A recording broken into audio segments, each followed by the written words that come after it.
Hi everyone, কেমন আছো সবাই? আশা করি ভালো আছো। টিএস ম্যাথ ক্লাসে তোমাদের সবাইকে স্বাগতম।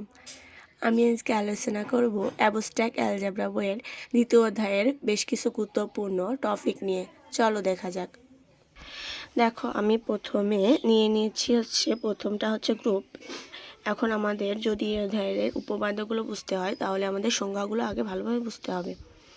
অর্থাৎ দেখো, গুরুত্বপূর্ণ সংজ্ঞা নিয়ে আমি আলোচনা করছি। গ্রুপ একটি দ্বিপদী প্রক্রিয়া স্টার সহ একটি অশূন্যক সেট জিকে গ্রুপ বলে যদি এটা এই শর্তসমূহ মেনে চলে। তাহলে আমরা প্রথমে জানতে হবে দ্বিপদী প্রক্রিয়া কি। দ্বিপদী হচ্ছে, আমরা আগেই শিখেছি যে দ্বিপদী হবে যখন দুইটা সেট এ ক্রস একে হচ্ছে দ্বিপদী বলা হবে। আর এই দ্বিপদীটাকে আর দ্বারা প্রকাশ করেছিলাম বা যে কোনো একটা সংখ্যা দ্বারা প্রকাশ করেছিলাম। তাহলে দ্বিপদী হতে লাগলে দুইটা একটা গুণ প্রক্রিয়ায় এখানে লেখা হবে।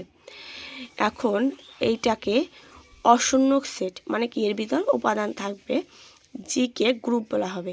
তাহলে হচ্ছে গ্রুপ হইতে গেলে এইটারই মানে এই যে আমরা গুণ প্রক্রিয়া করলাম বা এটা হচ্ছে একটা প্রক্রিয়া যা করলাম, তা হচ্ছে এই চারটা শর্ত মানবে।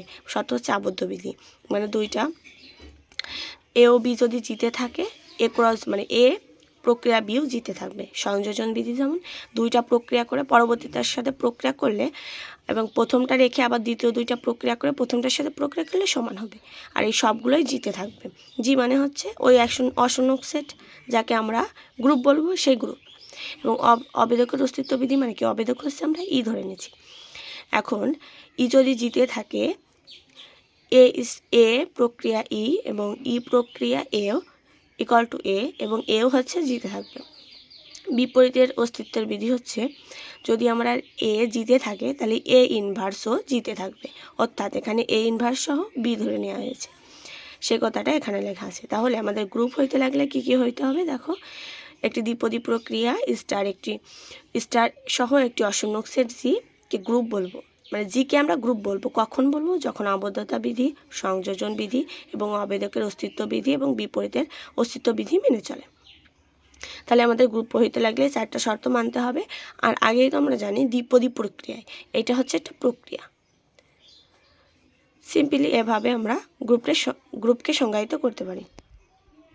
তারপর দেখো অ্যাবেলীয় গ্রুপ, সংক্ষেপে আমরা বলবো জি কমা স্টার। আমরা তো গ্রুপ আগে প্রমাণ করে আসলাম, জি কমা স্টার একটা গ্রুপ মানে সংজ্ঞা অনুসারে।